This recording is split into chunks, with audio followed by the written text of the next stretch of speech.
Ladies and gentlemen, this is Josh from CollectionDX.com, and we are going to bring you a review of the Monsters and Mutants line of Teenage Mutant Ninja Turtles figures provided by Playmates. This is, of course, is October, and we have Halloween in October, and what better time to bring out Monsters and Mutants. So we're going to take a look at all of these figures.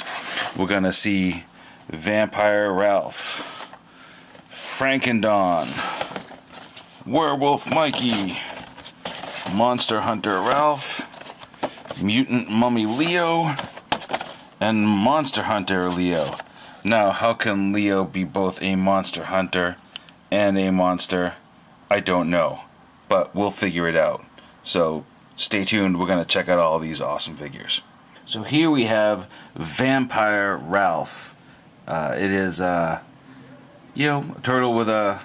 So I don't know if he's turned into a monster or he's just wearing a costume. Well, he's got fangs, so maybe he's turned into a vampire. But he comes with soft good cape that is attached to the arms via these little elastics. It's a very nicely done cape. Comes with some accessories as a bat, a obviously wooden sai, and a wooden stake. Now, why would the vampire accessory be the weapons that could kill him? I do not know. But it is a fun representation of Ralph. One thing I noticed about the bat is that the bat is actually a turtle too, so it's a turtle bat. That's messed up. Articulation's pretty good. Ball jointed head, shoulders, elbows hinge, wrists swivel. The legs are limited by the bottom of the shirt, so you can only go so far with them. But then you've got hinge joints in the knees again, and they can rotate. So pretty posable, but maybe not as much as some of the other figures, and it's sort of limited due to the design of the character. I think he's kind of awesome. So this is Monster Hunter Ralph, and he's kind of got a Van Helsing thing going on. Bowler hat, overcoat, kind of rubbery. Underneath the coat, he actually has a full molded shell in the back with spots for weapons. So Ralph has some little details that let you know that although he's labeled as Monster Hunter, he's pretty much hunting vampires. One is the cloves of garlic, and the wooden darts, it looks like. Of course, we're not going anywhere near a crucifix with this toy, but it does have a Gatling wooden crossbow. He shoots, I'm guessing that the darts would load in there and he would shoot wooden darts at the vampires. Although in this version of the figure, I think the coat's a little bulky, bulks up the chest a bit. He does look like a badass, doesn't he? Vampire Hunter versus Vampire, but it's the same guy. This is madness. What could it mean? I don't know. Another random observation. They've sculpted two handles for the figure to hold, but then they also sculpted a trigger that there's no possible way for the figure to hold. I probably shouldn't think about it too much. Now we have Mutant Mummy Leo. Obviously, he is a mummy, and he comes with this cool snake that's a separate piece that wraps all the way around the figure, and a separate blade. It's an entirely new figure, I think. One thing that's kind of bothering me a little bit, I know it's the design, but the way the shoulders sit, and one of them's just sort of higher than the other. I shouldn't think too much about it, I know, but these are the little things that kind of irk me with modern toys. But kids' toy, don't really care too much. Articulation is nice, paint's really good. Gets a little difficult around the edge of the mask. It's not as precise as it could be there, but overall everything is pretty sweet.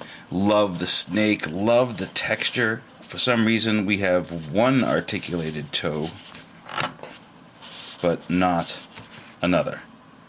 I do also like the scarab beetle that's kind of put on there. That's really sweet. Now we have Monster Hunter Leo. It's a little different kind of a Monster Hunter outfit. I'm feeling like this is a reference that I should get and I'm not getting based on the accoutrements. It kind of looks Indiana Jonesy. It kind of looks maybe more modern Van Helsing. I don't know. I mean, it looks like there's maybe a whip and some change pouches. Kind of has an Indiana Jones fedora. But either way, it's an homage of some sort to a monster hunter. So we've got some fairly decent articulation, as always. I mean, I don't collect a lot of Turtles figures as a rule, so some of this is new to me. But is it normal for the joints to bend all the way in both directions? That seems a little weird, but we'll go with it. I like that they have swivel wrists. The material is nice. It's a little rubbery, but it's good for kids. The hat has a nice little clip in the back to hold it onto the bandana, which I will get on like that. He, of course, comes with his ninja swords, and they fit nicely into the holder on his back. But he also comes with these two sort of outbacky Australian, that's not a knife, knives. And they look good. They're nice. This one definitely has a very cool look to it. And now we have Frank and Don, which is Donatello, is some kind of Frankenstein monster. What would Donatello be made out of if he was cobbled together out of bits and pieces? Well, I don't know for sure, but it looks an awful lot like a Shredder shoulder pad there. So this is like a reanimated corpse turtle. It's actually really, really nicely done. I love the detail, like the crack in the molded breastplate, the toes sticking out. This one has a really loose leg. I don't know if that's just mine or it'll be all of them. Check out this cool feet thing on the back. They have these, looks like cathode ray tubes on the back. And the weapon here is some kind of lightning rod where it stores. I love it when a figure has accessory storage on it. I think that's phenomenal. I'm quite sure what his weapon is, a lightning rod or a staff or who knows. It's kind of cool. The sculpt on this guy is beautiful, but I noticed when you compare him to the pictures on the back, as with all the other figures, that there is a big discrepancy in the way that the paint is applied. They just did not use as much paint on the production pieces as they did for the ones for the photo shoot for the back. And at the end of the review, I'll show you some comparisons so you know what I'm talking about. But I love the expression. I love the screw right in the middle of the head and the subtle stitches. And this guy's a winner. I think he's really fantastic. Hey man, we're werewolves, not swearwolves. So this is Mikey as a werewolf, I guess. Right? Werewolf Mikey. Yes, Werewolf Mikey. And he's actually, I hate to say it, he's kind of, there's some neat things, but it's also disappointing. And I'll go over why in a minute. So I love that he's got the I was a teenage werewolf slash teen wolf kind of thing going on. I like the little bit of hair coming out the chest. And if you look on the back, it's molded in. Wolfpack is molded into the jacket. But another thing that you see when you look at the back, which is kind of lame, is that the color for his bandana does not carry around. I thought it might have been a little pigtail. No, his bandana is not painted on the head.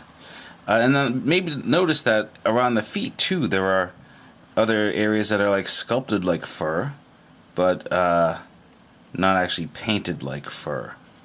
So I don't know, that's a bit off-putting, but he's probably one of the more articulate turtles out of the bunch, just due to not having any capes or bandages or overcoats or things like that. So you can get some good poses out of him. He does still have the shell behind there, and it does have that one weird articulated toe that the other figure has. Firstly, he has some bone nunchucks. Bone nunchaku. They are very soft and rubbery, but that's okay. It's totally fine. Goes with the theme of the toy. The other accessory is not a weapon at all, but a slice of pizza. No detail on the paint detail on the pizza, except but. Could be a heart, could be a kidney. I don't know if it's supposed to be gory pizza or what. I like it as well enough, but the paint thing, it's a little bothersome. Maybe it's par for the course for turtle figures. I don't know. I don't get a lot of turtle figures. Playmates sent them to me, and they thought they'd like them, and I do like them, but I just don't know. And let's get into that for a minute. So looking at Werewolf Mikey here, you could see a few differences right away, but the most important one I want to point out is the lack of paint around the legs compared to as they're shown on the photo. Yeah, so see how those are painted? A little brown sticking out of the knee, whatever. Well, you got the brown on the knee, but you're supposed to have some green in there. There's no green in there, no brown down there. And you'll see this on a few other figures as well. Notice the lack of paint on the weapon. That would have really made it very interesting to have this sort of brass looking paint on there, but I don't think I've ever seen a Ninja Turtles weapon that had paint on it, so I suppose I shouldn't be surprised at that one. Frankendon really suffers for me. So you're missing the painted dots on the belt, you're missing painted fingernails, you're missing all that detail on the boots. None of that came through. That's disappointing.